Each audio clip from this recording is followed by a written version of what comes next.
Have you ever climbed into bed feeling completely exhausted, only to find your brain won't switch off? You're tired, but wired. Well, in this episode, I'm joined by Sabine Christelli, a holistic sleep scientist who blends cutting edge research with practical tools to help you finally get the deep, restorative rest your body and mind are craving. If you've ever been running on empty or waking up just as tired as when you went to sleep, this conversation might just change everything. Welcome to The Brain Changers, a podcast about learning how to revolutionize the way you think and live by mastering your mind. We're your hosts, mother and daughter duo Rebecca and Yvonne King from Moonbeam Monday. Our goal is to empower you to live the life you choose by teaching you how to retrain your brain. Some people tell us it sounds like mind control, and it is, but not the way you might think. This is about you taking control of your own mind, rather than letting your mind control you, so you can choose to live a life free from the expectations of others. No matter what you've experienced in the past, you can create positive change and transformation by learning how to master your mind. We know this because we've done it. Between us, we've survived cancer and stroke and eliminated debilitating anxiety and depression. We've turned our pain into purpose through the power of our mind, and we're now here to support and guide you to do the same. In this podcast, we share valuable insights about how your brain works, why you think, say, and do the things you do, how to begin the process of change, and why it's necessary. Because we know that when you change your mind, you change your life. Thanks for joining us. Let's go. Hello and welcome back to The Brain Changers, the podcast where we explore what it really takes to change your life from the inside out by rewiring your thoughts, beliefs, and behaviors. Now, today I'm joined by someone who brings together science, spirit, and a whole lot of wisdom when it comes to sleep and well-being. Dr. Sabine Christelli began her career as a molecular immunologist in Germany, researching so-called junk DNA. I'm going to probably ask you more about that soon. But her curiosity and compassion didn't stop there.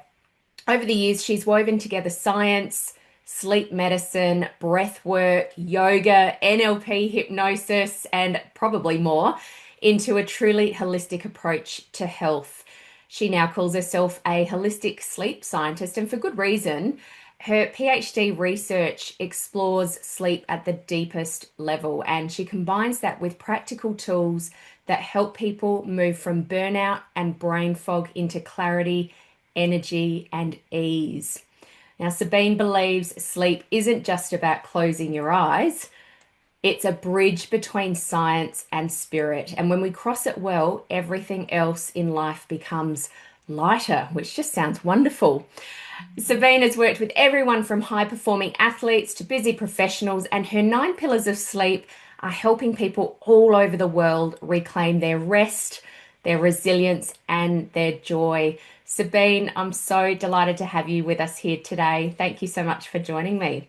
Thank you for having me and allowing me to talk about my passion. I really appreciate it a lot. You're welcome. I'm excited about this. As I was just saying to you before we started, I wanted to kind of let people know why it was that I felt it was so important that we have you on the Brain Changers podcast. You've had so many incredible experiences. You've got so much behind you, just having a read on your website. But one of the reasons I really wanted to invite you here today was because a lot of the people that I work with, sleep is something that comes up right at the beginning of our coaching. I coach, mums, dads, professionals, people in corporate, people with their own businesses, all sorts of people. And a lot of them would class themselves to begin with as overthinkers. They're struggling with anxiety.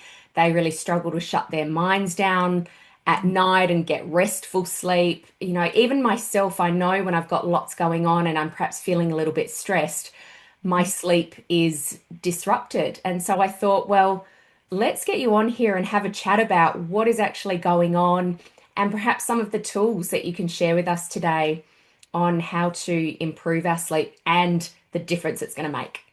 I would love to do all that. And I really appreciate. I just need to say from the start that yes, I have researched a lot and studied a lot, but I never actually got to be a doctor, so to speak. That's Ah, just a label, right? uh-huh. And what happened is that before I decided to continue with the research, I actually decided I want to work and give my services to human beings rather than be in the corridors at university keeping on studying and spending all my life. It's very draining after a while. And because I love helping people and I go out there, my heart is in it. That's the whole reason I got my degrees, the whole reason I studied anything.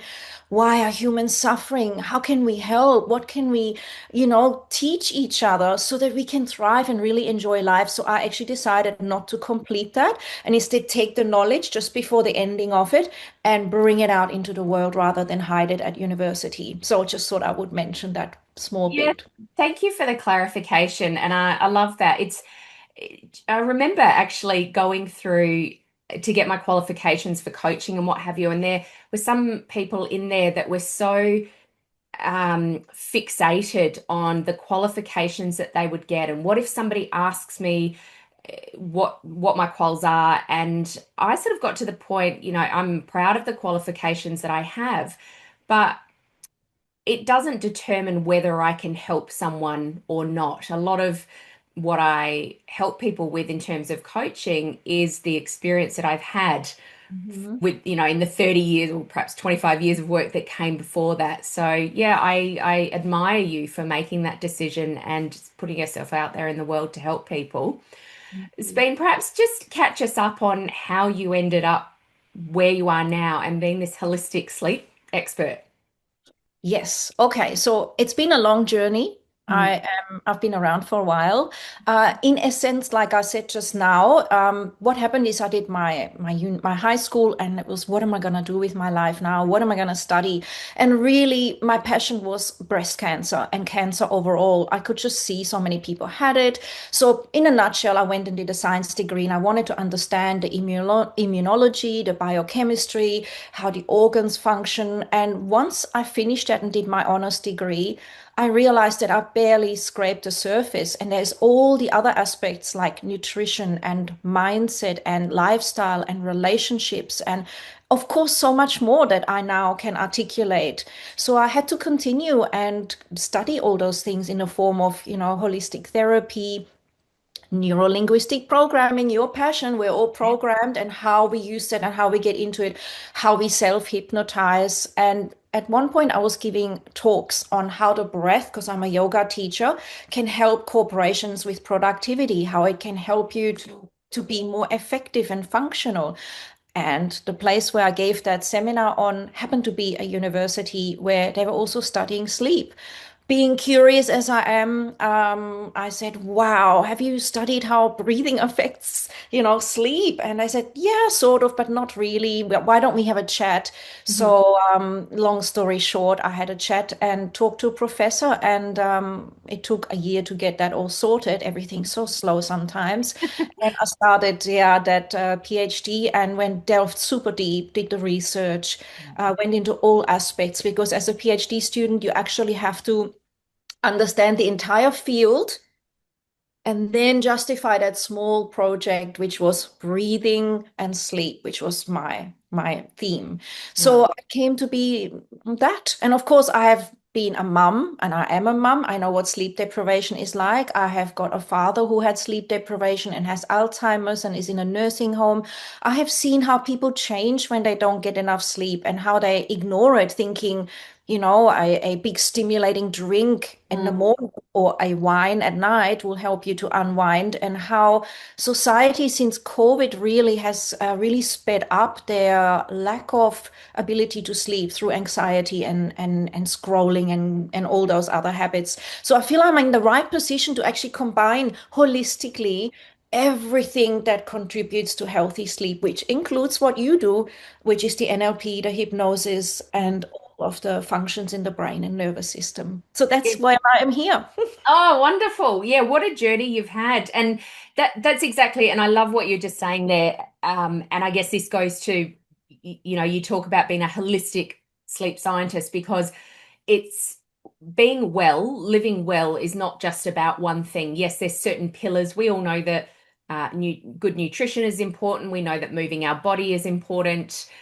We know that sleep is important. We know that good mindset is important. But you can't sort of look at three of them and go, oh, well, I'm ticking 3 out of 4, so I'm Mhm. doing okay. I mean, you might be doing okay, but what is okay and what is exceptional? That waking up exhausted in the morning, I think, is very, very common for a lot of people. I am very familiar with that, not so much now in my what I probably call my previous life. And honestly, still guilty of the stimulating drink. When you said that, my ears pricked up because I feel like I'm one of those people that I get pretty good sleep.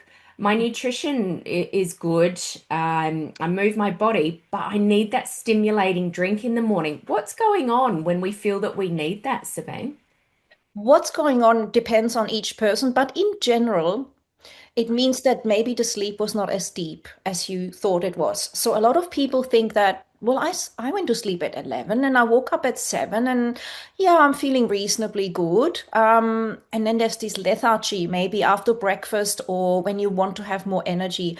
So a couple of things it could be, or maybe more than that, but one is your actual sleep quality. The quantity might have been enough, but the depth of your sleep was not as deep as it could be because you went to bed with overstimulation through perhaps that coffee or the green tea in my case, Mhm. or perhaps looking at an email a little bit later than maybe was a good idea, or your bank account, or having a chat with someone who's a little bit stressful, and it kind of re-triggers the nervous system so that when it's excited and there's more cortisol release, biologically we don't go so deep after that. It's just how it is. So that's mainly what it is. The other thing can be, of course, that um, you are not getting the right nutrients or you have a different peak of activity. Maybe you're more productive in the afternoon. Some people are more productive in the morning. That's the different chronotype. So it could be that as well. Maybe you need morning sunlight. Some people get up and don't get that. And that really wakes you up and gets you into the day and activates your circadian. So and it could also be for some people they do eat a really sweet and not that you would, but wheat bix with sugar on top would really cause a slump and it's not energizing. So things like that can also contribute. There's so many little things. But does any of that kind of ring any bells or so? Yeah, yeah. Well, it's certainly for me, there's lots of different things I go, okay, could try that or could try changing that. The morning sunshine, that type of thing. So I guess what I'm hearing here is there is no one size fits all when it comes to sleep, anything really, but even with sleep, there are certainly things that we can all try, but to get things just right for us, we need to tweak little things. And I think that's what we talk about here at the Brain Changes. Not everybody is looking for a massive life transformation. A lot of things are good in our life, but we're looking for those little tweaks, those little one percenters that are going to make a big difference. And you talked about that spike in cortisol in the evening if we've had perhaps a conversation with a friend who's a bit stressed, or we've read that email or looked at our bank account, all of those things. And I know you're a breathwork facilitator, and this is something I talk about a lot with my clients. How can breathing, even a simple breathwork exercise before bed, really help us? Huge, huge, huge. That's one of the best tools you have for free available. So, having taught Kundalini yoga for nearly 15 years, the key is the breath. The key is your ability to navigate your nervous system and calm it down, but also activate it when you want to. So, right now, even while you're listening to this podcast, first of all, you will calm your nervous system if you breathe lower into the body. It's very stress response like when you're in the upper body. So maybe placing your hands on your belly and feeling that as you inhale through the nose, that your belly expands is a big reset. So inhale, let your belly expand through the nose.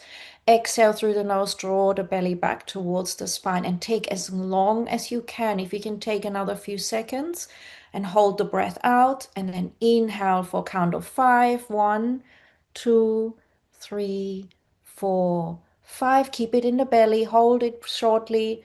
Exhale for count of seven. One, slow. Two, three, four, five, six, seven. Inhale. One, two, three, four. Hold it briefly. Stay soft in your body and exhale. One, two, three, four, five, six, seven. So the longer exhale will activate the relaxation response, healing and repair.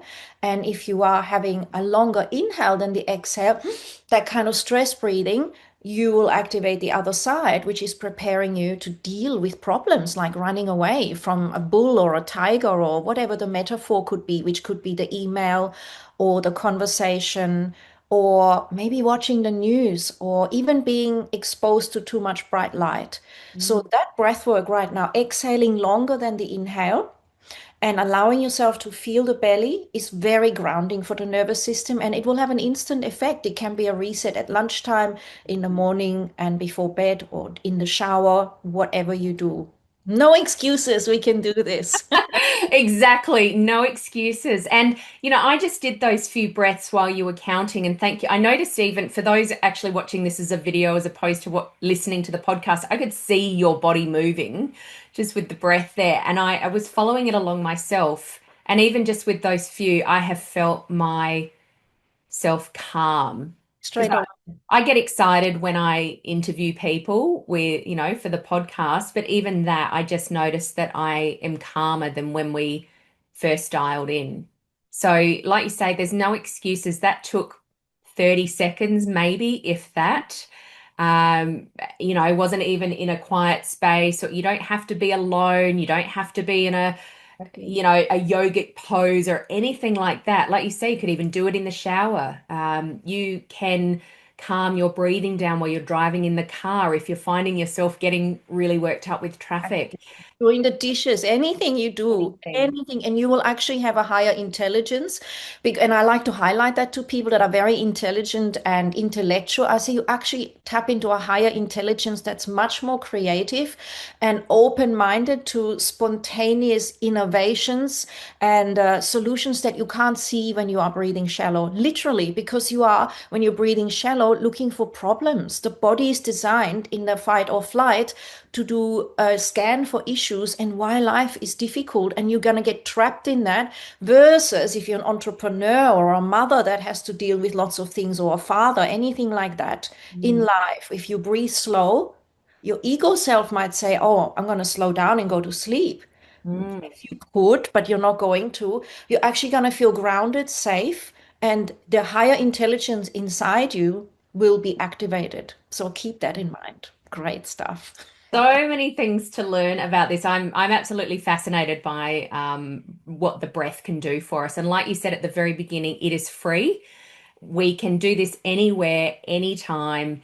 Of course, we're focusing on sleep today, and this is one of those surefire things, and I know this from personal experience as well. If you are finding it difficult to go to sleep, to have that restful sleep, to even feel good when you wake up the next morning, then this is one of the first things that you can do that's easy to do. It's free, it doesn't take a lot of time. Sabine, I know that in a previous podcast you've done, you shared that at around 45%, I think of it is, 45% of people globally are experiencing sleep disturbances due to stress and overthinking. So, why do you think this is? Why is this happening? Has it always been a thing? Or, like you said, is this more because of what's been happening in the world the last few years? It's a combination. I feel that the more we research it, the more we get the facts that perhaps people weren't looking at. I feel that humans always had reasons to be stressed, yes. But these days, because of the internet and the artificial lighting and longer working hours, and of course, globally, there seems to be higher levels of stress. All you have to do is switch on the news and you probably won't sleep. Mm. I feel like life has changed for people, and I feel the pandemic had an effect. Definitely, there was a real change in people during and afterwards. And of course, the innovation of artificial intelligence, which is accelerating, that all gets us into a mindset that is very dopamine hit oriented. It's very much being on a screen, and it's not natural. We're disturbing our circadian rhythms, and we've got more information than we are designed to cope with. So we have to literally counter that by using the breath, by journaling, by being aware that we have to, I guess, have those boundaries, which is part of one of my pillars. We need to have conscious boundaries on how much we're actually loading up into our brain, so to speak, or into our worry system or trying to survive system. Otherwise, we are just going to be totally stressed and not sleep. And of course, as you know, and you're probably going to get into it, the side effects on our not just mental health, but biological health are not good. No. Sorry to say, but there are solutions. So I'm also going to say Yes. that straight away. Mm. Yes, exactly. Of course. I think everything we talk about here, this is why we do the work that we do, right? Is because we know there are solutions. We're Mhm. not here to say that we're going to get to a point where there's nothing bad is ever going to happen, or we're never going to feel stress, or we're never going to feel sad. We're Mhm. not saying that. We're simply saying there is a different way to live. There is a different way to find your way through those particular situations. We don't have to fall in a heap or get stuck in a hole, or get to the point, because this is what I see happens. And I know this is what happened to me, Sabine, but I hit the proverbial rock bottom. Mhm. And it's a lot harder to climb out of that space when you're so far at the bottom. It's like, why do we wait until we hit that? How can we actually encourage ourselves and other people to say, look, I'm probably doing okay, but I'd like to do better. I'm not going to wait until I hit that proverbial rock bottom. You know, you hear a lot of people say, I'll sleep when I'm dead. Yeah, yeah, A lot wow. of people are Wow. saying it in jest, and they're Mhm. like, oh, there's so many exciting things to do. But why is that saying a bit of a problem? So off the charts. Number one, if you're sleep deprived, whatever you're trying to enjoy, you're not going to enjoy it to the actual depth. You're Mm, going to be rushing, like I've seen people, they come to retreats, I've worked there, and they find that they need 2 weeks to unwind because they are still recovering from lack of sleep and they're still planning and they actually can't sit and enjoy what they're wanting to enjoy. So, number one, in that saying, it's not true. If you don't sleep, you don't know how to stop and smell the roses and see the beautiful sunset and just be present to the moment, which is an everyday gift, not just for when you go on holiday. But yes, one of the reasons is, and you would always talk about this, I'm sure as well, is because somehow people think they're going to get away with it. And unless stress hits, they don't take the time to reflect and go, hang on, what is my trajectory? Where am I actually heading here? Because you need to actually wind down to assess where our life is heading. And that's where the journaling comes in, a reflection on where am I heading and is this getting better or am I actually just keeping up a similar pattern? And is this perhaps what my parents did? Very often it's what our parents did as well, or an important person that was bringing us up. mhm. And then it's really about awareness and self-reflection. And unless people do that, the more stressed people are, the less likely they're going to do that. And that's where I've noticed my suggestion is always these are small things that you can do, like having a shower before bed, breathing for 2 minutes. Try it and give yourself the gift because the biology responds and it's designed to need that so it can go into healing and repair. So I have to keep telling people I've learned over time it needs to be quick and effective and easy. And I can explain the science and the biology and the gold mine that is linked with that. And then afterwards, people go, okay, okay, okay. And look, sometimes you need to scare people and say, like my mum, my beautiful, cute mum, she's just ignored her health for a while and got away with a lot. But now she's watching my dad in the nursing home, and somehow she has this illusion that she's not heading in that direction. And I sometimes highlight, Mum, you could only have one fall.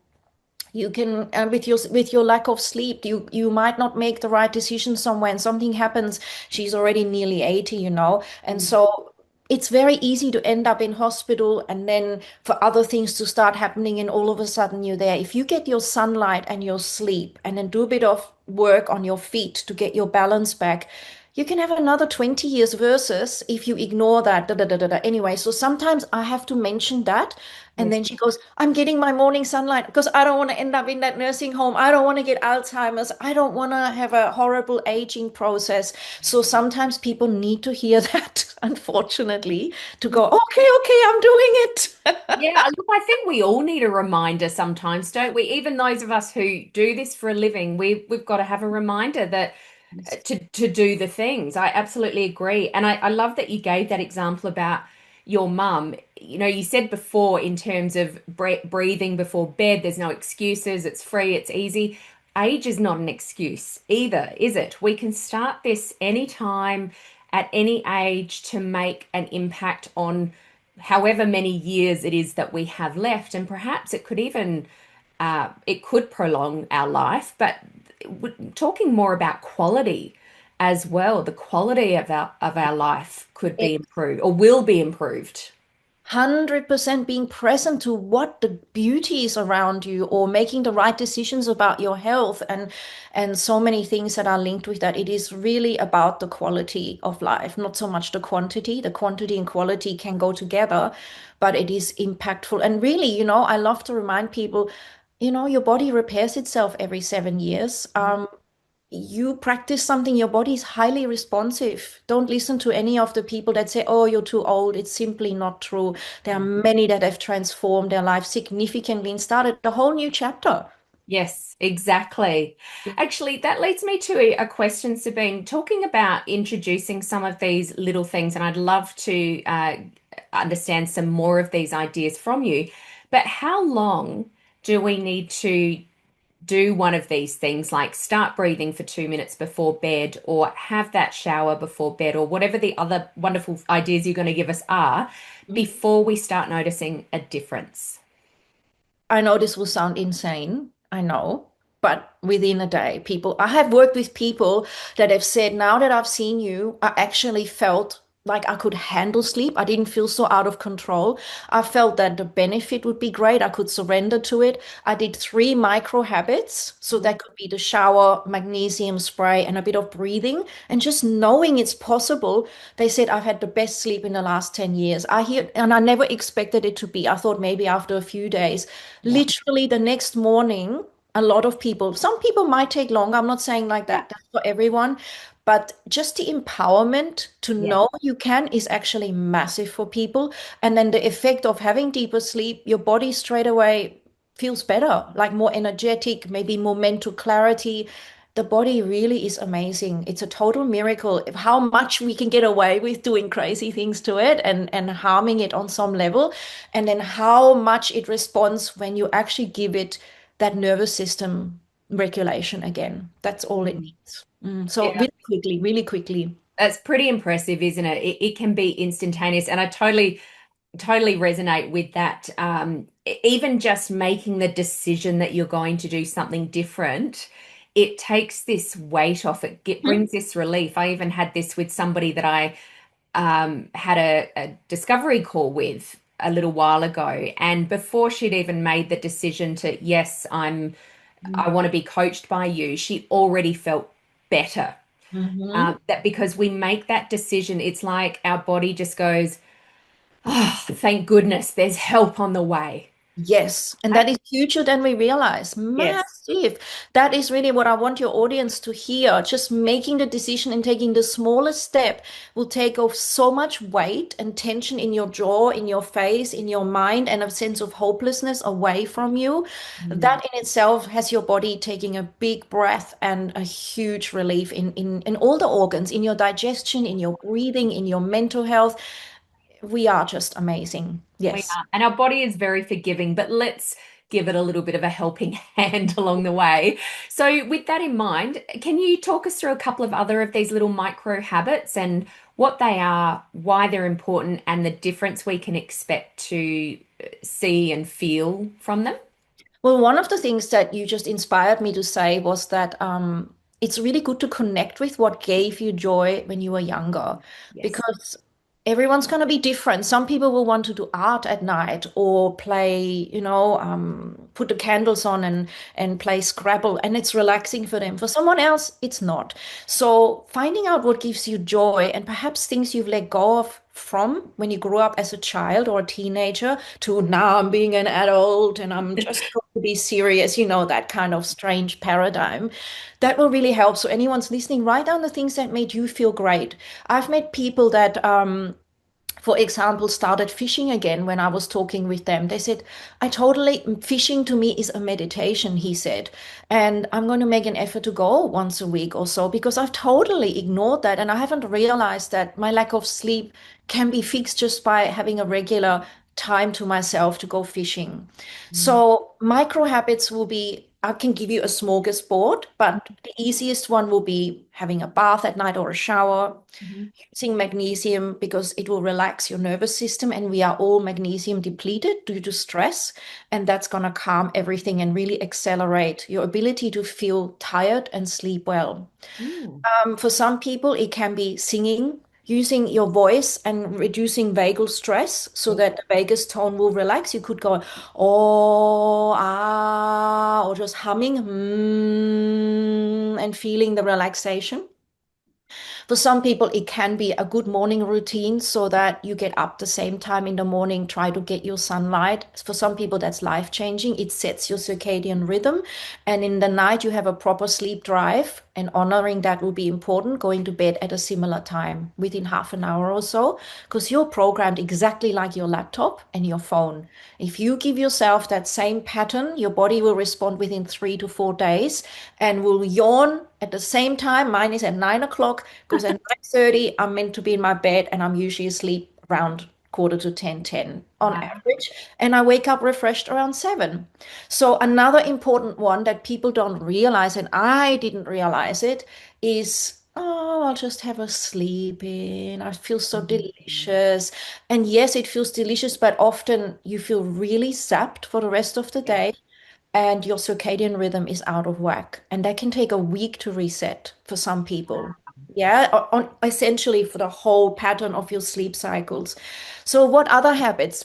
Mhm. You could make sure dinner is further away from your sleep time. Mhm. That's a really healthy habit. You could make a curfew with alcohol and try to have it much earlier if you're going to have it in the day so it is processed. I always suggest try to have it on a Saturday lunchtime or Sunday and try not to have alcohol during the week because it suppresses your sleep quality powerfully, especially for women and of also men, yes, but women in particular. Even a glass of wine, especially postmenopausal women, 40s, 50s, 60s, they always go 100%. They don't have to even do the research. Everyone is affected. And the moment they change that, sleep is much deeper. And of course, she wakes up feeling more beautiful and radiant. And Yeah. that in itself is a gift.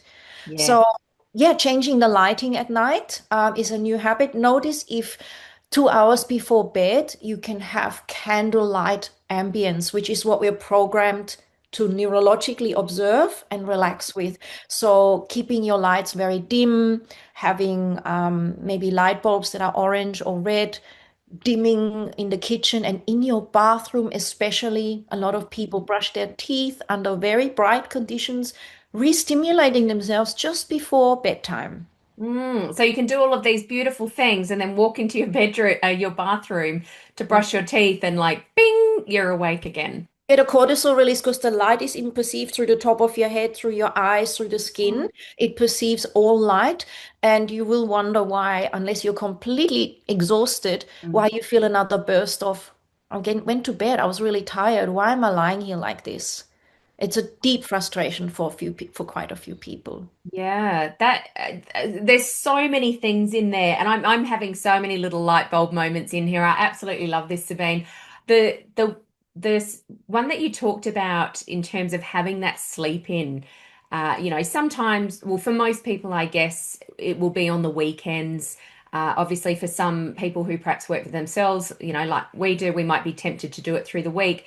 I remember reading about that a number of years ago now, and I thought, right, I'm going to experiment with this myself. Mhm. And I wouldn't class myself as a morning person, right? I don't like to label myself, but I love staying in bed. It's cozy. My dogs come up and cuddle me. I'm more of a night owl. But I thought, right, when I wake up, I'm going to get up. And do you know what? Instantly, I lost that brain fog. I lost that. It was almost like a depressed state that, like this blanket in my brain when I was sleeping in or when I was going back to sleep. And I wondered why I was always like this and why I was always like plodding through my day. And it was that change, as much as I had to really encourage, I'm not going to say force, really encourage myself to get out of bed at that time. I no longer felt that what I'd put down to a depression. Mm-hmm. That is a really important one. That's a question I want to ask with that, Sabine. Can you actually catch up on sleep? If you're not sleeping as much as you perhaps should, or you're not sleeping well through the week for a variety of reasons, can you actually catch up on the weekend, or is that a bit of a myth? Yeah, it's a myth. It will take a bit of time. The best way to catch up, so to speak, in inverted commas, is Mhm. to actually get into a good rhythm again. So getting up at sunrise or when the sun is up as early as you can. Get the sunlight, so the body reprograms. That's the same with jet lag.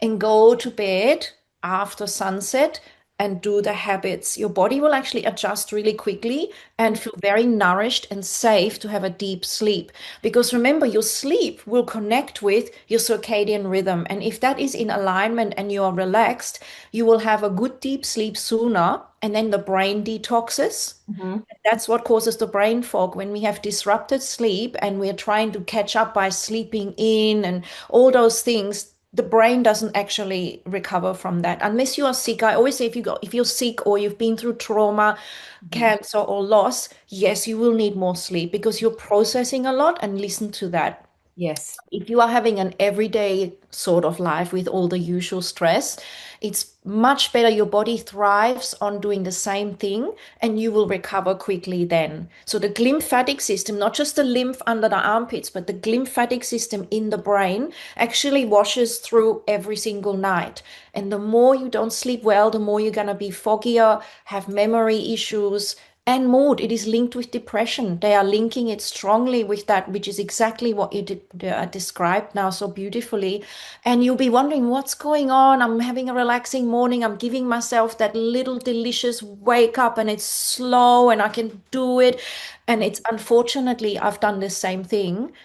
Afterwards, I always think, God, I look worse and I feel worse. And getting up in the morning, I actually look better and feel better. So we must consciously learn that and turn it around and just go to bed a little earlier at night, wind down at night. That would be my advice. So just give yourself that break when you feel groggy. Hang in until tonight. Have a nice simple meal. Meditate, relax, have a shower, make a sleeping ritual, and Mm. your body will adjust infinitely more easier and better and naturally. Yeah. Wonderful advice there, and lots of things we can try. And you mentioned earlier your 9 pillars to your best sleep. Mhm. You might have covered some of these already in our chat, but can you give us a bit of a broad overview, or is there one pillar that we should focus in on? Where should we start with your 9 pillars? Well, I love the 9 pillars because I've combined everything I've ever done as Sabine Hmm. into those that I know affects our health. So it's not superficial, but you're absolutely right. Some people will just work with one pillar. So the first one is, I'll just run roughly through them Yes. in a nutshell. So the first one is having profound, is very important, is having the awareness. And the awareness is all about, you know, how much sleep will benefit you, and you know how much lack of sleep will hurt you and cost you money and time, and mental health and life quality. So that is important because otherwise you're going to hear me speak or you, and you're going to go, oh, wow, that was interesting, but meh, don't take any action. So the awareness is key. Once you have the awareness, I probably could sleep better. I probably am ignoring some of the signs. Okay, cool. Now you can work on the awareness and your why and why you want to step into it. So that's my NLP hypnosis type of Yes. stuff. Then light. So that's really important. How you navigate light, morning light, evening. how artificial light, we call it blue junk light, which Mhm. affects it's actually worse than junk food. Some scientists say it's Wow. really because it disturbs you from even being able to absorb your good quality food. And the same is stress. If you are eating all the best food and spending money on gourmet nutrition and supplements and you're stressed or not sleeping well, you will not absorb those things. So it's Mhm. more of a waste. You will actually ferment that food and end up causing waste products. So I also remind people of that. That's why sleep is more important than nutrition, initially at least. Mhm. So Mhm. we've got the light, and so exercise obviously is the next one, movement. The body is designed to move. So I help people find their favorite way of moving and one that actually helps with sleep. We don't want to go to the gym at 10 o'clock, like Yeah. some young people in my household try to do, and then somehow expect to sleep by 11 or 12. Yeah. It's really, yeah, they're getting away with it because they're younger, but it's not really healthy. You want to do your exercise more in the morning and you want to do stretching, stress release things, Mhm. breathing, yoga in the evening if that. The next one is, of course, food and digestion. Gut health is linked with sleep, and sleep with gut health. It's a two-way street, like most things. So, when we look at what foods actually work for your unique system, everyone's going to be different. Like, I can eat dairy, some people will be completely in strife. So, it's about what works. How does your digestion feel? If you write in a sleep diary what you've eaten and how you feel in the morning, you're going to discover very quickly what's disturbing you from sleeping well. So, food, when you eat it, how you eat it, da da da. And then comes liquids. And so, how do we hydrate? Do we take stimulants and energy drinks? Do we have herbal supplements? When do we have them? Again, not just before bed, 2 hours before bed. A lot of people hydrate before bed and then have to get up at night to Mhm. go to the bathroom because they've stimulated their kidneys. Mm. So I also remind people to have a curfew on that. It makes your sleep so much better and you don't have to pitter patter out and stumble around and try not to switch on the bright lights. It Yeah. really helps. It's important. Yeah. And then the next one is your environment. I talk about your sleep environment where again, here comes the whole combination. It's not just about not having dust or the right pillow. It's also about, do you really love your bedroom? Do you Yeah. enjoy going to bed? Is it your sanctuary? You Yeah. spend a third of your life there. And if you make that into your sanctuary, they say it's more important than your kitchen and your living room that everyone spends all that money on, or their garden. You spend a third of your life in there to rejuvenate and be your best. So I talk to people about, can you take that old clutter out? Can you change your bed sheets to something really simple that you actually enjoy and gives you a zen space, a relaxation sense? And Mm. so that's a whole topic with couples, especially with different tastes. Mm. It's very interesting. And it also includes the right pillows. And, some people like heavy and they feel safe. Other people need very light and really going, wow, that's for some people, it's a heavy blanket. That is a Mm. tool that changes everything. Mm. Unbelievably amazing. So then the other one is resources. Having resources is one of my pillars, feeling like if this doesn't work, what else can I try? It's not a one fits all, and I've got a smorgasbord. It's like you go into a restaurant and you're not just looking at one thing, you've got 20 things and you know exactly, oh, I love the green peas. Oh, I don't like the cherries. And you can choose things that work for your unique lifestyle. So feeling you've got resources, recordings that can guide you, journaling prompts, supplements that you might want to explore. Lots of incredible things I've researched and put into Mhm. one thing because not everyone knows about the dark cherry juice or the infrared that can really help you to sleep. There's just incredible resources, books, meditations, blah blah blah. Then Mhm. there's boundaries and nervous system. That's the ninth pillar. Sorry, that's the eighth pillar, and that's all about making sure your nervous system is harmonizing towards the end of the day. And you have boundaries, i.e., you don't call the stressful friend after a certain time, or you don't check your bank, or you don't look at the news. It's really just simple. That's something I'm not doing because I'm honoring my sleep. So, super important, keeping your nervous system balanced after 6 o'clock and working on enjoying the fact that sleep is a 2 hour process. Mm. Don't notice that. They think, oh, yeah, I'm tired. Boom, hit the pillow. It's a 2 hour process to get your maximum deep REM, slow wave, all the goodies, all the brain that goes through detoxing with the clock genes. I'm making these signs around my Yes. Yeah, but it starts at 11, 12, 1, 2, 3, and it heals and integrates different proteins, enzymes, hormones. And if you're always waking up between 3 and 4, you're missing out on a certain type of repair, and you will be feeling that in your health over time. Hmm. Last one, not last, and then we've got the unconscious mind, which you know all about. Yeah. So this is all about what was your childhood like? Did you have trouble sleeping? Were your grandparents escaping the war and they had to stay awake so they wouldn't get killed? We inherit those things and carry them. I've worked with a lot of people that said, I've never slept well, neither does my sister. And yes, there was a lot of war trauma, and we feel like we are never safe to sleep, and we can unwind that. We can Yes. move that. Self-hypnosis, how you talk about sleep is all part of that. Then the last two are the bonuses. That's your chronotype, which Hmm. is finding out what is your inherent pattern of sleep, and how that works with your circadian patterns, and synchronizing that and doing like the important work when you are optimized, rather than trying to be a morning person when you're actually a midday person or an evening person. And then the last bonus in that pillar is that I've created a little sleep diary so that you can be your own scientist and actually realize, wow, Sabine, when I don't take this or when I do that, I slept better. And you become your own researcher and become, enjoying your own journey in your unique way. You don't have to pay someone to do that. So these are the pillars, and I believe that they will do everything short of you needing surgery, your nose being blocked or Mm. something like this. But even that we can work with, and I can give you suggestions, sleep apnea, all these kinds of things.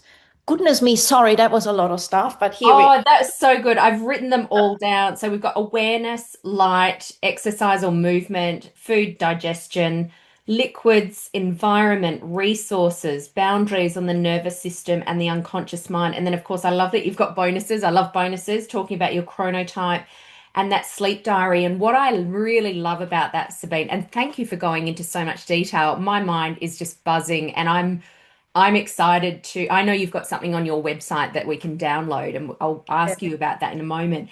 What I loved about what you said there is become your own researcher.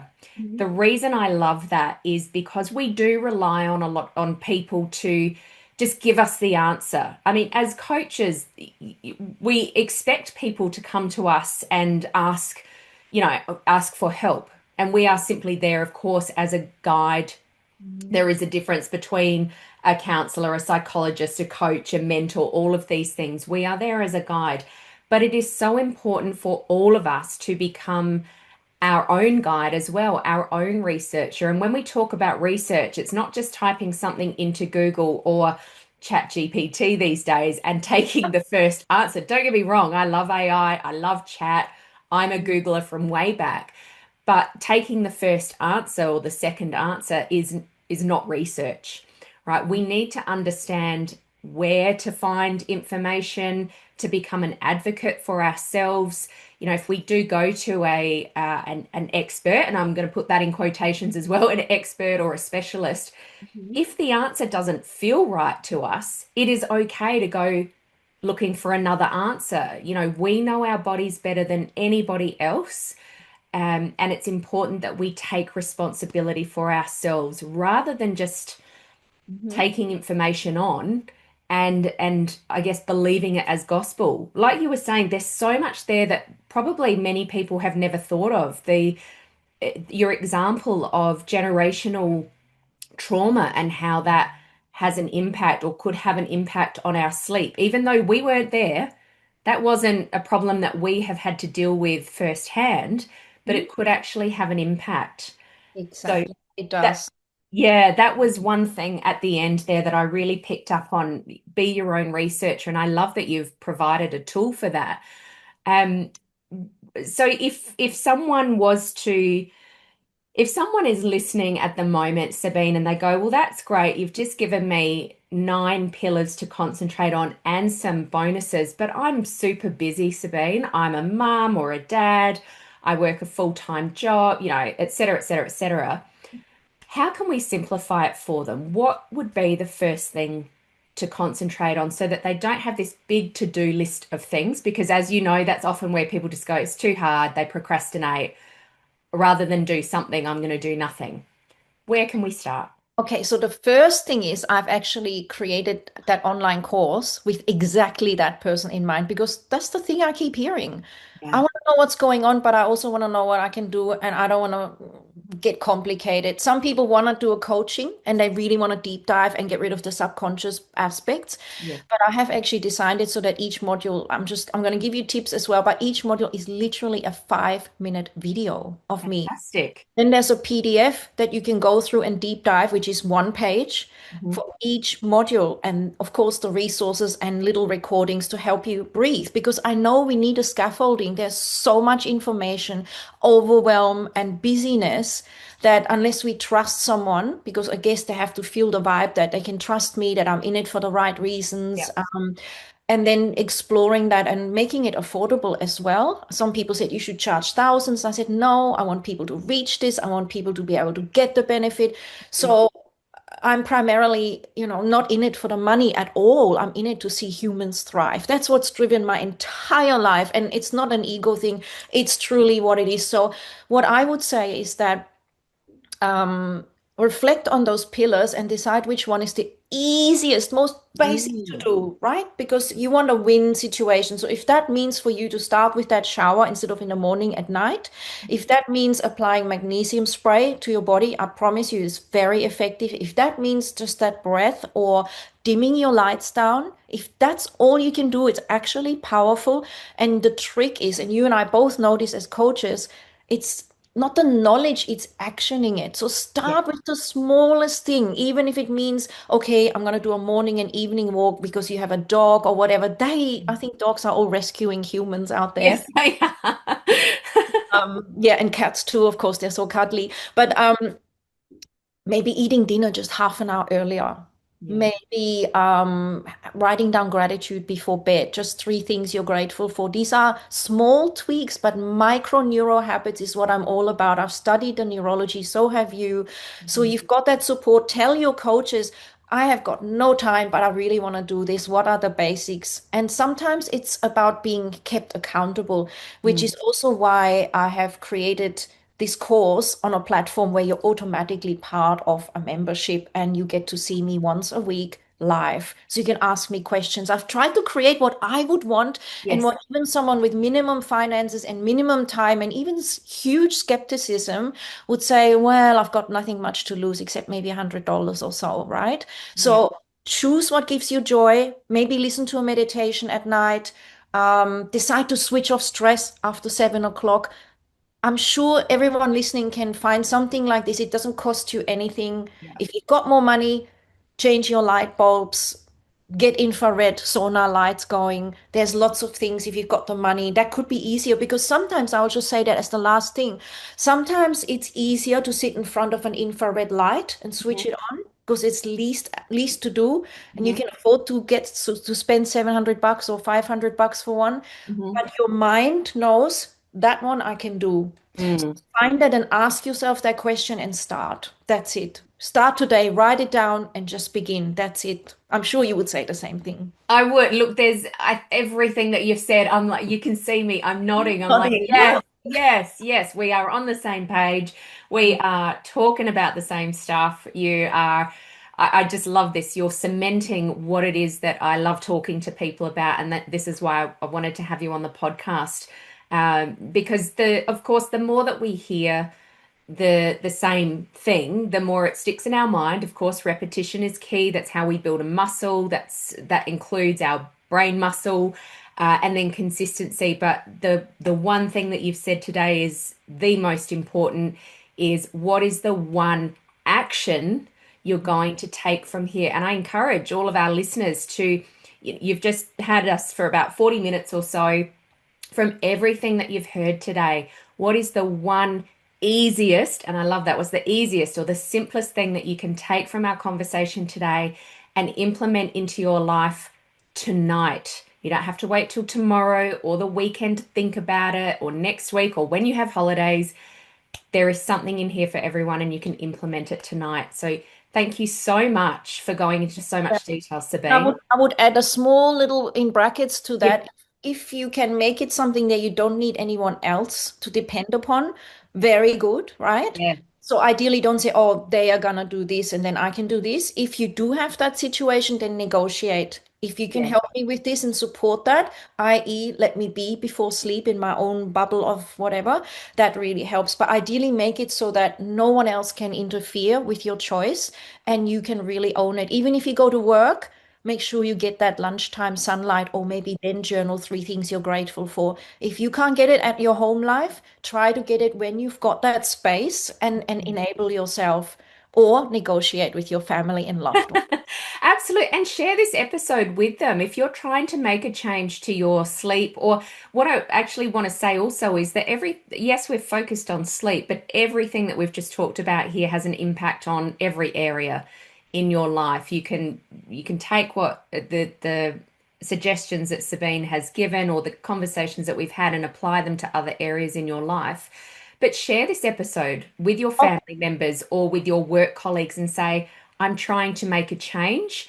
This is why it's so important. Actually, if you could you put this podcast on in the car and listen to it, it'll give you a really good understanding of what it is I'm trying to do and why I'm trying to do it. And I would love your support. People love to help, don't they, Sabine? They oh, and love to help. I've got a super naughty ending that you really inspire me, Rebecca. You can also put a little wink on and say, okay, libido will improve. Hello. Oh, So yeah. people would say, oh, thanks very much. What can we do? Being able to conceive, wanting to get pregnant will improve with better sleep. Yeah. Cooking dinner, if your kids don't like what you're cooking, you could say, well, I'm going to cook a lot nicer and a lot more creatively if I've had good sleep.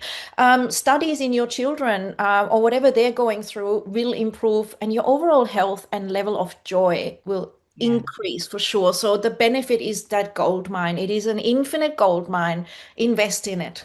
And who doesn't want to feel more joyful, feel happier, feel healthier? Even if you're already feeling these things, what's the next level that you can now move to? Yes. Fantastic. Thank you, Sabine. If people want to get in touch with you, I know we'll put the details in the show notes, but where's the best place to find you? Look up Sabine Christelli, so Sabine. It's a German name, and Christelli, CHRISTLLI.com, or just research Sabine Christelli sleep. It will come up in a search. Yes. And I've got lots of free resources and videos, and of course, things you can pay for a little bit as well to sustain my livelihood. Only kidding. Yes, well, it's true. But yes, check that out. You'll find me all over the place in LinkedIn and Facebook, and I try to be everywhere a little bit. You So, are. Yes, it's lovely. Thank you so much for your time today, Sabine. We hope that you have enjoyed sharing this with our listeners. And listeners, we hope that you've enjoyed this episode with Sabine and myself. And remember, as always, when you change your mind, you change your life. Bye for now, everyone. oh, thank you. Thanks for listening to this episode of The Brain Changers. We hope you've enjoyed the conversation today. Please like and subscribe to stay up to date with all the latest episodes. Our mission is to reach as many people as possible to help them revolutionize the way they think so they can change their brain and create profound transformation. Please help us broaden our reach by sharing this episode with someone you know will benefit. And remember to tag us on socials at Moonbeam Monday and leave a review. And remember, when you change your mind, you change your life. We'll catch you next time for another episode of The Brain Changers.